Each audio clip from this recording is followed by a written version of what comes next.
You have to have honest, real, raw, true conversation and prayer with God.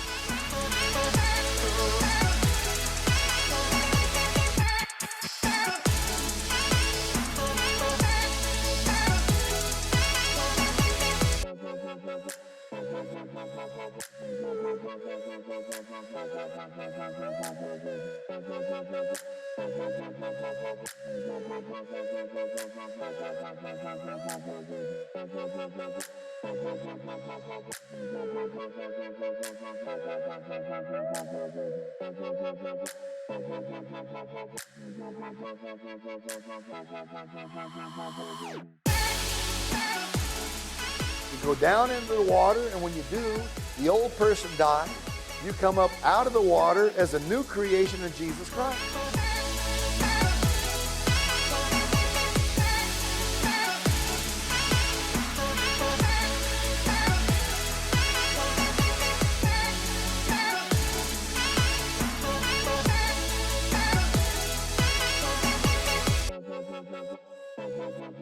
Hey, welcome to Church Experience. Thank you so much for spending part of your weekend with us. Now is a great time to grab your weeklies and head to your seats if you haven't already, because the service starts in 90 seconds.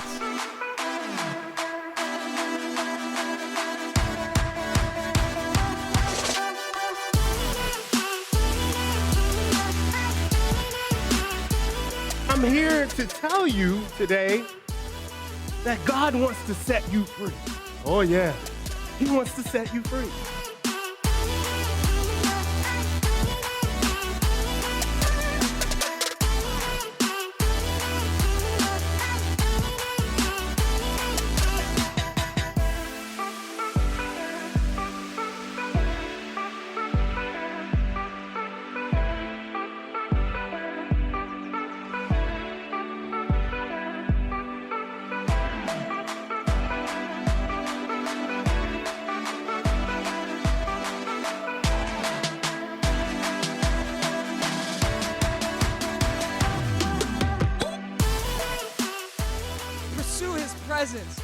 Pursue a relationship with Him.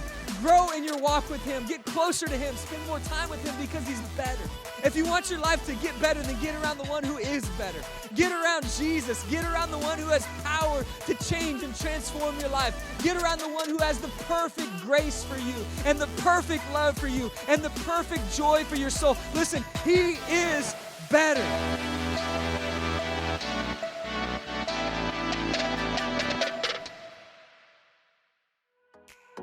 Hey, welcome to Church Experience. Thank you so much for spending some time with us today. So excited for today's service. But before we jump into that, I want to welcome you. If it's your first time with us at CE, we would love to connect with you. The best way for us to do that is if you head over to churchexperience.tv/connect. It's also a great place to go at any point during today's service if you have any questions, comments, prayer requests. Love to hear from you, love to get back to you, and we would love to be praying for you. Well, that being said, we're ready to dive in. Would you stand with me as we sing some songs of praise to our Heavenly Father?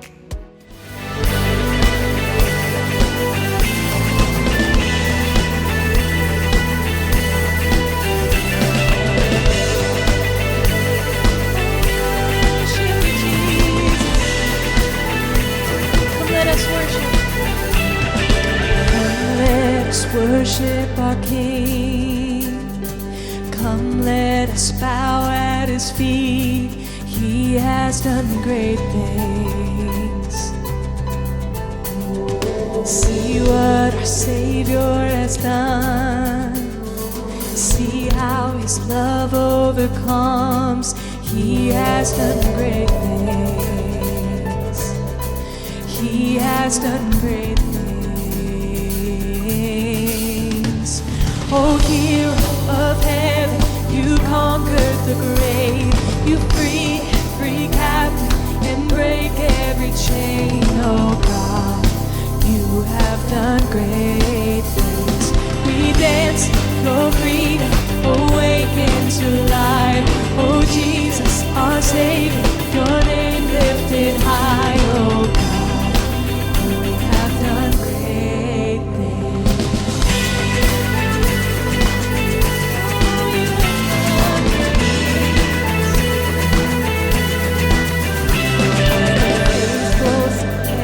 Storm, you'll be faithful forevermore.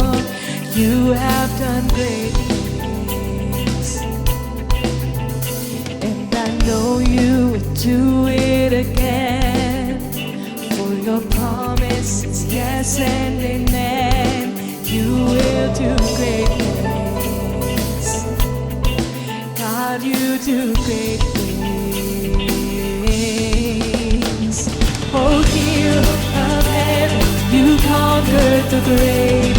You free every captive and break every chain. Oh God, you have done great things.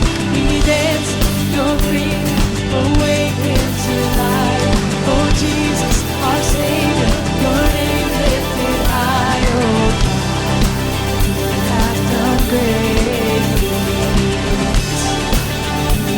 Done great things. God, you've done great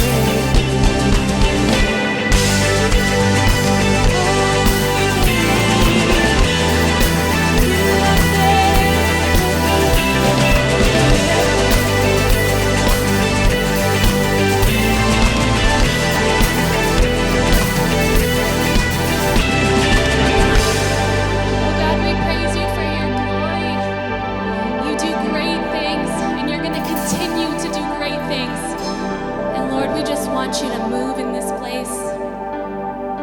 Move in our hearts, Lord.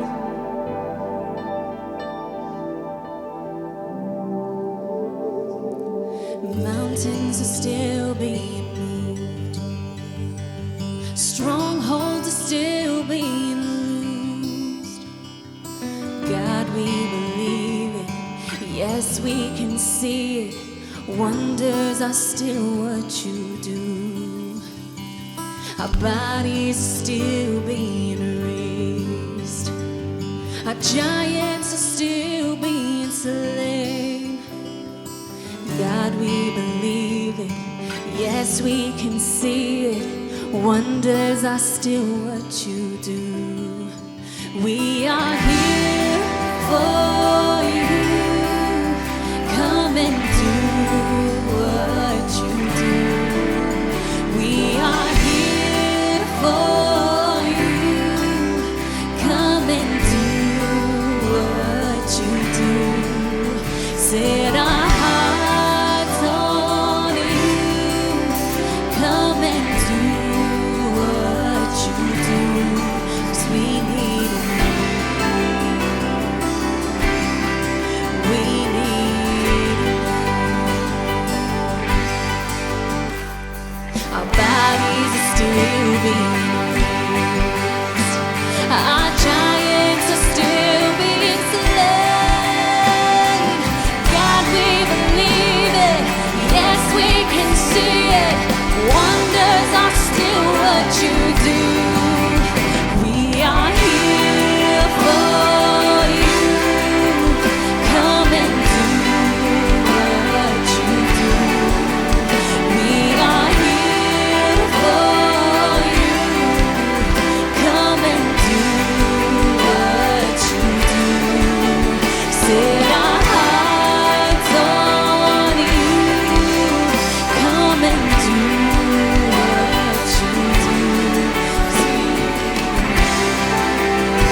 is coming in this room.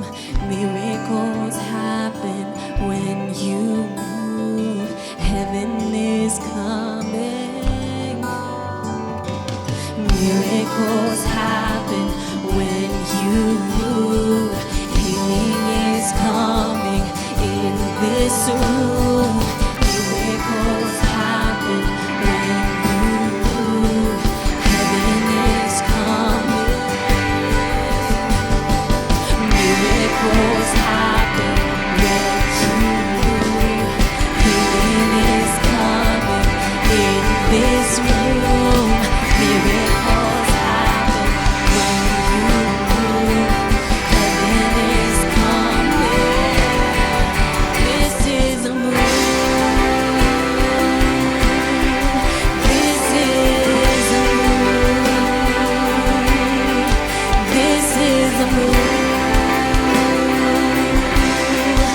This is a move. We are here for you. Come and do what you do. We are here for you.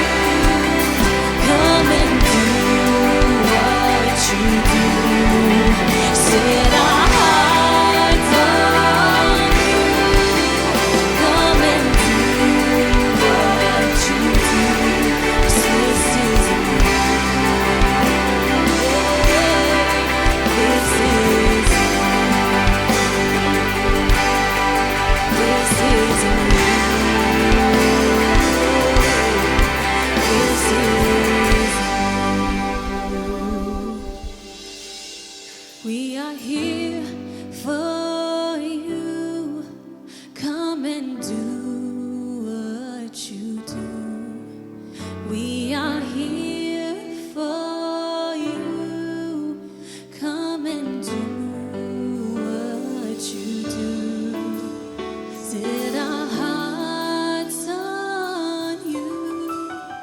Come and do what you do. 'Cause we need a move in this place. We need a move.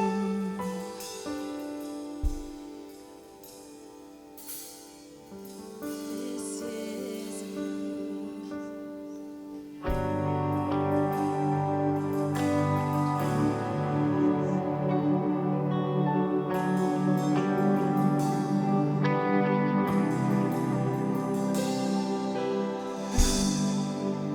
Moon and stars, they wept. The morning sun was dead. The Savior of the world was falling.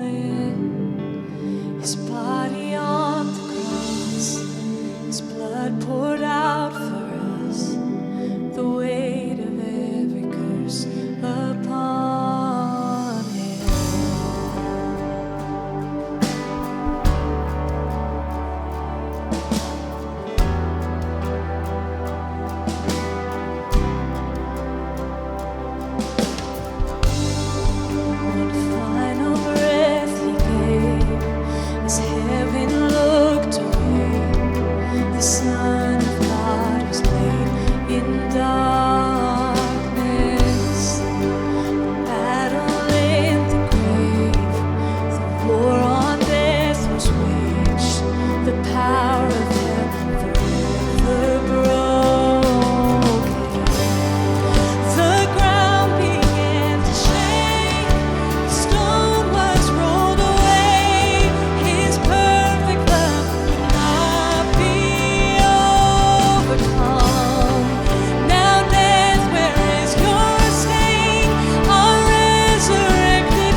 sing hallelujah. We sing hallelujah. The Lamb is overcome. We sing hallelujah. We sing hallelujah. We sing hallelujah. The Lamb is overcome. Oh, we sing hallelujah. We sing hallelujah. We sing hallelujah. The Lamb is overcome. Oh, we sing hallelujah. We sing hallelujah. We sing hallelujah. The Lamb is overcome. Oh, we sing hallelujah. We sing hallelujah. We sing hallelujah. The Lamb is overcome. Oh, we sing hallelujah. Oh, we sing hallelujah. We sing hallelujah. The Lamb is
Father God, we just thank you.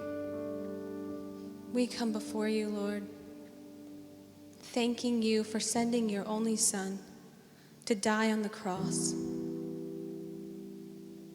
and then raise from the dead because you loved us that much.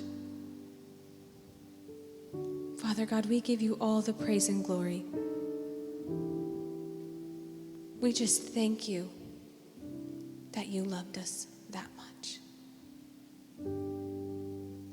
Father God, I pray that whoever's listening to this message will receive everything that they need to receive, Lord. That we just open our hearts, our minds, and our ears to hear your word, Lord. We just want to thank you. We give you all the praise and glory.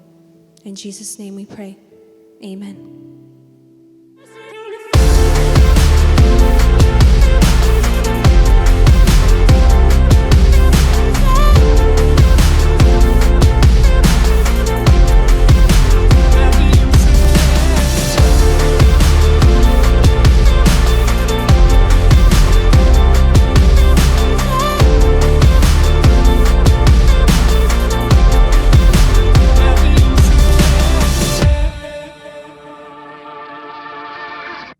Thank you to Fidelis and the rest of the music team today for ushering in the presence of God as we worship together. So nice to be able to sing together and praise God together as a family. I hope you enjoy it as much as I do. Well, today is Halloween, and I know you're thinking, Pastor Curt, we don't talk about Halloween at church. You're not supposed to do that. Well, okay, I'll instead tell you a spooky story from the Old Testament. How does that sound? In fact, this scary story that we're going to look at today, I'm going to read it for you from Ezekiel chapter 37. And as I'm reading it, maybe you can listen to it as if you're listening to Vincent Price read it to you, or Bela Lugosi, or for some of you that have been around Florida for a long time, Dr. Paul Bearer may be reading this to you today. But here's the story that I have for you on this Halloween day. The hand of the Lord was on me, And he brought me out by the Spirit of the Lord and set me in the middle of a valley, and it was full of bones. Now put yourself there right now. Maybe there's some fog rolling through this valley, and you hear eerie sounds as you look out into this valley of dry bones. And it says it's full of bones, and he led me back and forth amongst the bones, and I saw a great many bones on the floor of the valley. Bones that were dry. And he asked me, Son of man, can these bones live? And I said, Sovereign Lord, you alone know.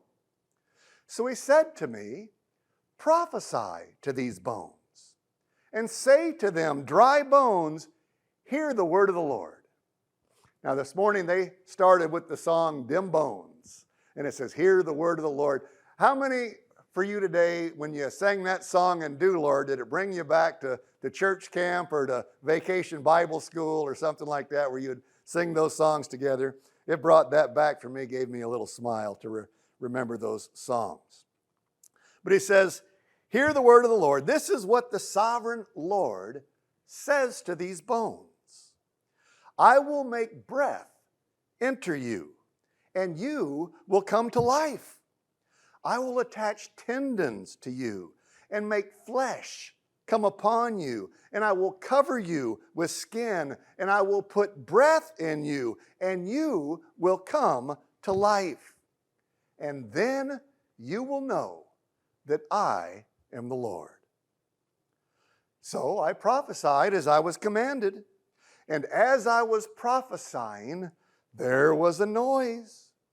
There was a rattling sound, and the bones came together, bone to bone. Probably like the song said, the toe bone to the ankle bone to the leg bone. And although the song said head bone, I never thought of a head bone before. But the bones came together, bone to bone, and I looked, and tendons and flesh appeared on them. And skin covered them, but there was no breath in them.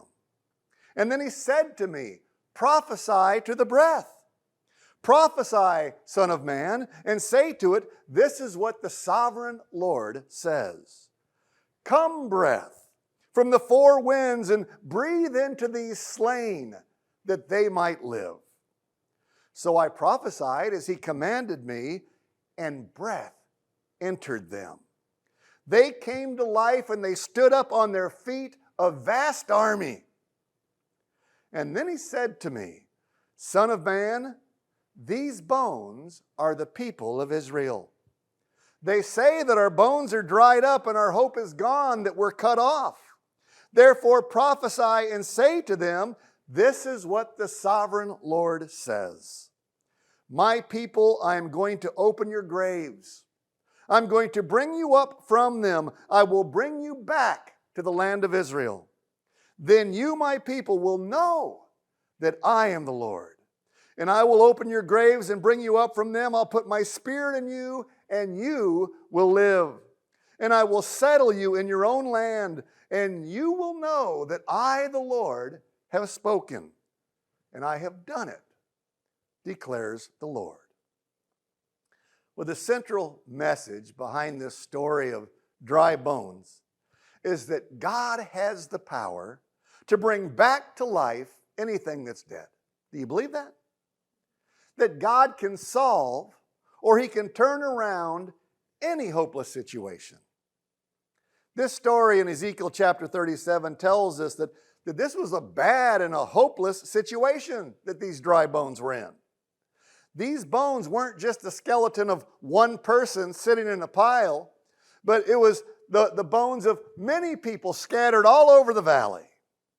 So for a skeleton to come back to life is a big miracle in itself, not to mention the scattering of so many people to first come back to each person's skeleton and then placing flesh back on that person. But our mighty God was able to do this.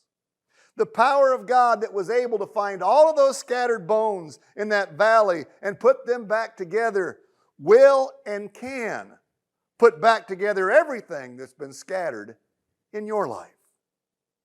So my prayer for every one of us that's here this morning is that whatever is dead or dying in your lives today, that God will bring it back to life. That God will repair the irreparable in your life. That God will reverse the irreversible in your life. That God will do the impossible in your life. These bones in this valley were restored to life. And your life can be restored too. So this morning what I'd like to do with you is share with you 3 truths about the restoration that happened in the valley on that day, and apply those to you so that you can know that your life can be restored as well. So here's the first truth about restoration. True restoration happens when God turns His face to you. You know, there are a lot of things that weren't right in this valley of dry bones. A lot of things had gone wrong in that valley. A lot had been lost. But the day that God turned His face towards that valley, everything changed. Restoration took place. So if you are in a valley in your life, the Lord will turn His face towards that valley, and the power of God will bring you out of that valley, no matter how dark it is, no matter how deep it is, no matter how long you've been in that valley. And far too often we feel like that unless we get our lives together and bring ourselves back to God, that God's not going to want to have anything to do with this. But what this story tells us is these bones were dead and dying, laying in this valley, and it wasn't them that came back to God, but it says God turned His face on them. And God turns His face to you as well. Doesn't matter if nobody knows you. It doesn't matter if anybody else understands what you're going through. It doesn't matter if nobody is going to do anything about your situation. But what matters is this, that the one that can bring dry bones back to life, the one that can do what people say is impossible, is interested in your situation. His eyes are on you. He has turned His face towards you. You are important to Him. He knit you together in your mother's womb with a plan in place for your life. And just because your life has become dead and dry and you feel like you can't come back to life again, God still has that plan for you. He still has His face turned towards you, and He wants to breathe new life into you again. Let me ask you this question. If this place that was called the Valley of Dry Bones, before God put them back together and breathed life into them, do you think it was still called the Valley of Dry Bones after these people came to life? I don't think so. You see, the day that the God of restoration took interest in this valley of dry bones, the day the Lord turned His face to this valley, the name of that valley changed. The name that they had used to tag those dry bones changed. And the good news today is this, that your story can change today as well. Every negative name that people have used to tag you can be taken away from you today by the God of restoration. How do I know this? Because I believe something happens when God turns His face on you. So that's the first truth about restoration in your life. It happens when God turns His face on you, and I'm here to tell you that He has. Here's the second truth about true restoration. It only comes from God. If all the promises you have are from people who say that they're going to help you, if you have a long list of important people that have shown interest in you, even with all of that, nothing may ever change in your life. It may appear that you're on the edge of a major breakthrough in your life, and yet nothing ever seems to happen. But the truth is that God can't be interested in you and nothing come of it. God can't make promises to you and nothing changes about you. One promise from God is more powerful and carries more weight than 1,000 promises from people. And that's why when God asked Ezekiel in verse 3, "Son of man, can these bones live?" Ezekiel was smart enough to throw the question back to God and say, "Oh, sovereign Lord, only you know." You see, it meant more than what it just reads. It meant, "Sovereign Lord, you alone have the power to restore these bones. Sovereign Lord, true restoration can only come from you." And far too often in life, we think that we're strong enough or we're smart enough that we can pull ourselves up by our bootstraps and think, "We got this. We've got the power to turn things around in our lives." But if that was true, we wouldn't find ourselves where we find ourselves, would we? Only God has the power to turn these things around. The moment that Ezekiel put the restoration of these dry bones into the hands of the sovereign Lord, a miracle began. The process of restoration began. And when God asked Ezekiel if these bones could live, Ezekiel didn't say, "Oh, of course they can live. You know, I'm Ezekiel. I'm the anointed prophet. I've got all kinds of years of experience. I know that I've got the power to do this. Don't worry, God, stand back. I've got this. Don't worry, I'll put these bones together myself." But he knew that wherever there needs to be a divine lifting out of a pit or a valley, a divine lifting from a prison to a palace, a lifting from one level to a much higher level of greatness, it can only happen when God finds people willing to work with humility. Ezekiel's humble answer that "only you know this, God, not me," set the stage for a mighty restoration for these dry bones. As soon as Ezekiel turned the restoration of dry bones over to God, the miracle began. There was no delay whatsoever. Instantly and immediately, the Lord began to release instructions that brought about their restoration. True restoration only comes from God. Well, we've established already that God needs to be interested in your situation. He needs to turn his face towards you for true restoration to happen. We've established that to experience true restoration, you look to God, not to man. But what exactly was restored to these dry bones in the valley? You see, what we're going to look at here now is three types of restoration that happened to those bones in the valley that day. I believe that there were three specific types of restoration that took place in that valley that also can take place in our lives today. The first was the restoration of their relevance. In verse 10, it tells us that when the breath of God entered into the dry bones, they stood up on their feet as a vast army. You see, those dry bones that were laying in the valley that day had belonged to men that had once been soldiers of Israel. They had once been a strong army. They were relevant. They were doing God's work and fulfilling God's kingdom. But for some reason or another, they stopped being the army of God.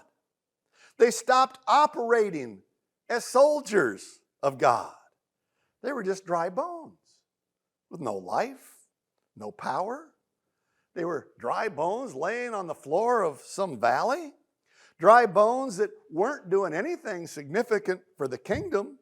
Dry bones that weren't playing any role, that weren't making any kind of impact. Dry bones that had stopped being relevant. Do you ever feel like that's happened in your life?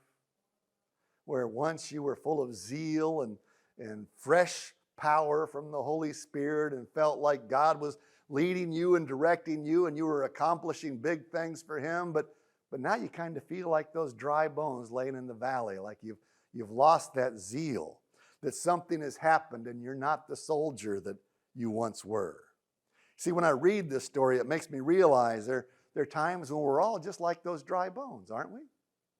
You know, we might look around in the chapel today and see the small number of people that are here and think, what kind of relevance can we possibly have? Our good days are behind us and now we're just these dry bones going through the motion, but this story is here to tell us it doesn't have to be that way.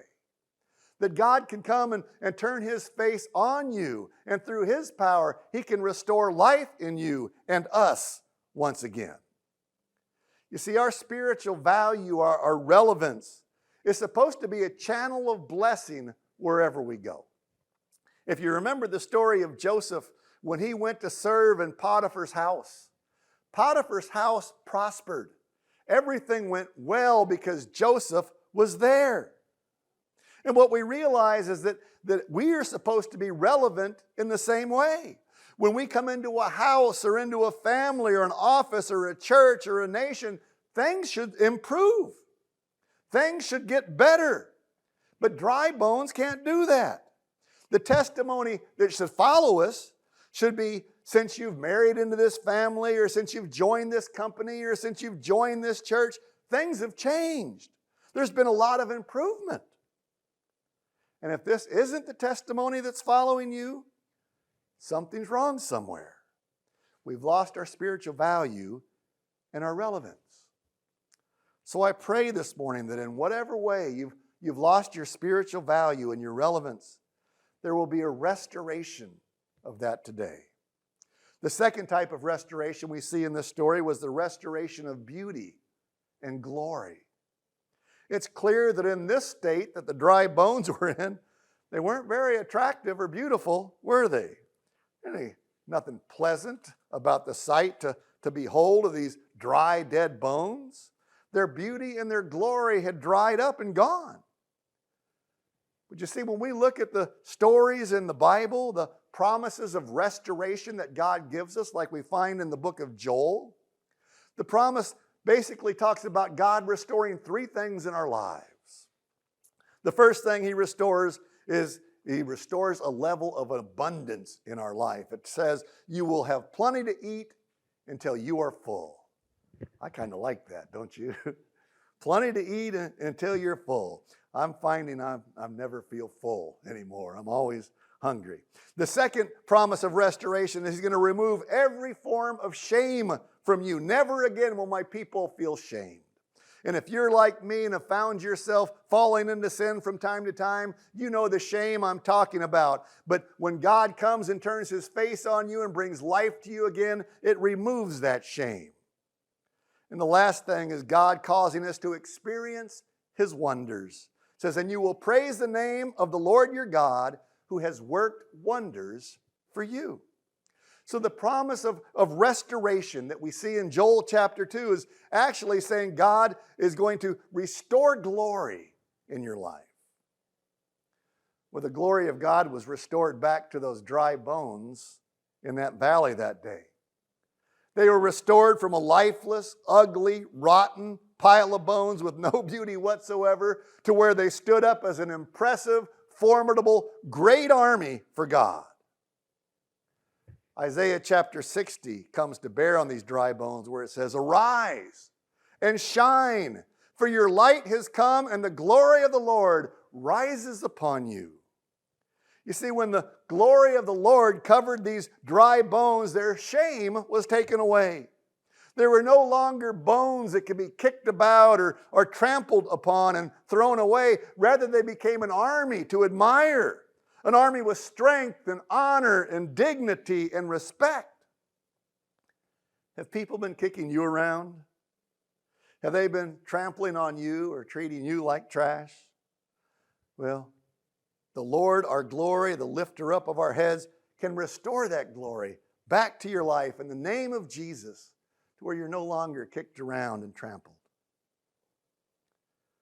The third restoration we see in this story is the restoration of spiritual freshness. In verse 2, it tells us the bones were very dry. Many believers today are like those bones, aren't they? Very dry. Those dry bones were in desperate need of a fresh anointing, of fresh ideas, of fresh inspiration, of fresh testimonies. And we need to be carriers of that as well. Carriers of fresh ideas and fresh anointing. Yesterday's anointing can't solve today's problems. We can't rely on what happened yesterday. We need to realize that what worked yesterday may not work today. So we need a fresh anointing by the Holy Spirit to bring us to life again. And when we do things in our life that grieves the Holy Spirit, when we continue to persist in sinful ways, in things the Spirit of God has repeatedly warned us about, He begins to withdraw from us. And this puts us in a spiritually dry condition. Our prayer life, our service to God, our relationship with God, it becomes dry because the Holy Spirit, the one that gives it life, isn't really in what we're doing. So the more that we turn away from sin, the more fresh anointing is released in our lives. So today, the fresh breath of the Holy Spirit can be released on you.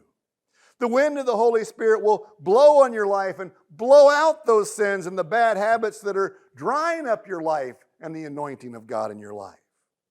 You see, that's what happened to the dry bones in that valley that day. As the wind of the Holy Spirit was blowing on them, it was carrying away all the sins that had weakened and dried them up. The wind of the Holy Spirit will also blow on you and revive all those buried gifts and skills and potentials in your life. And you will come alive and you will rise with fresh power and anointing. See, as we wrap this up, we can kind of look at our lives as a cup. And that cup can be like what we read about in Psalm 23, a cup that overfloweth. It's just so filled with water that it overflows. Our lives can be that way with the anointing of God. But a cup can also be totally dry without a drop of water in it. The bones in this valley were like that. They were empty and they were dry. What is your condition today? Is there a fresh anointing of the Holy Spirit running over in your life? Is your cup full and full of fresh power of the Holy Spirit? Or is your cup and your life empty and dry? Your life, your business, your marriage, your ministry, it can be empty and dry, and that may be the condition that you came into church today. The condition may be that you've been in for a very long time. But you don't need to go home empty and dry today. You don't need to remain in the valley of dry bones. God is turning His face to you this morning. He loves you just the way you are, but He loves you too much to let you stay that way. Dead and dry in so many areas of your life.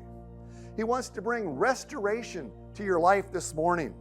He wants to restore your relevance in the world today. He wants to restore your beauty and your glory. He wants to restore your spiritual freshness by giving you a fresh anointing of the Holy Spirit. So if you're feeling dead and dry in your spiritual lives today, like these dry bones that were scattered around the valley, all of that can change by simply crying out to the Lord. Say, Lord, I'm in a rut. I need you to turn your face to me and to bring new life to me again. I feel like I've lost my spiritual fire. I'm like those dead, dry bones in the valley, so breathe on me, breath of God. Restore me today. Use me to be a part of your great army to make a difference in the world today. Would you pray with me, please? Dear Heavenly Father, there are too many times in our lives where we are just like those bones in the valley. We're dry and we've lost our relevance and we're not doing anything productive for you.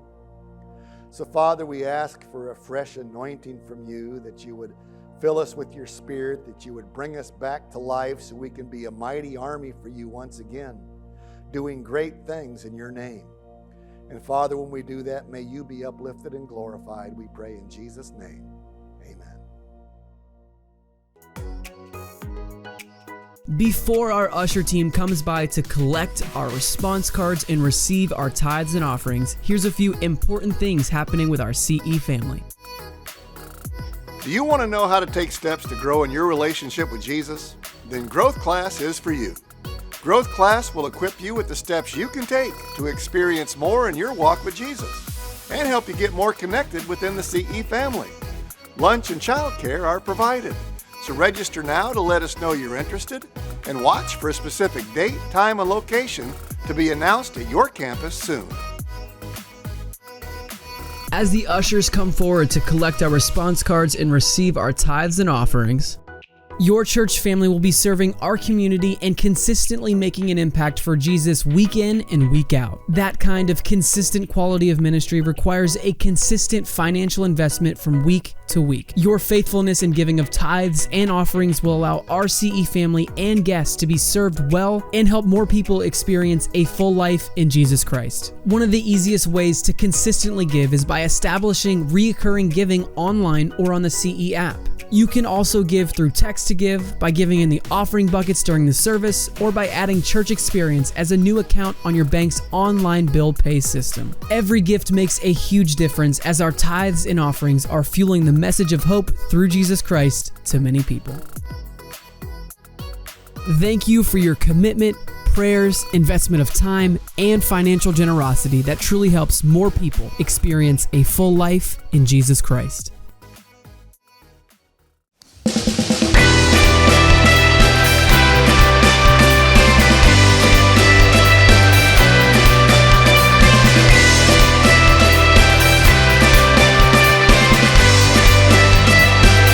Step out of the shadows, step out of the grave, break into the wild, and don't be afraid.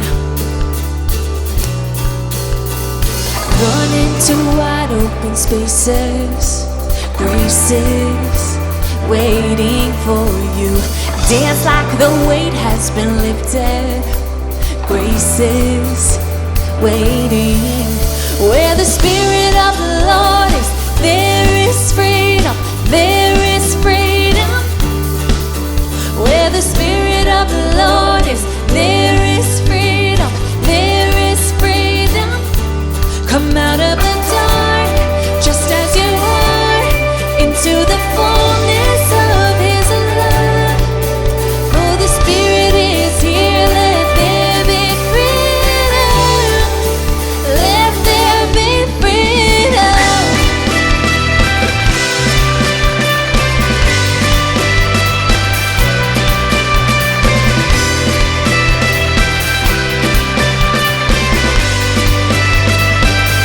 Bring all of your burdens and bring all of your scars. Come back to communion, come back to the start. Run into wide open spaces, graces waiting for you. Dance like the weight has been lifted, graces waiting. Where the Spirit of the Lord is, there is freedom, there is freedom. Where the Spirit of the Lord is, there is freedom, there is freedom. Come out of the dark, just as you are, into the fullness of His love. For the Spirit is here, let there be freedom, let there be freedom,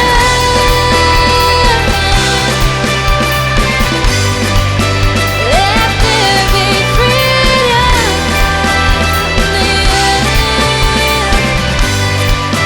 let there be freedom.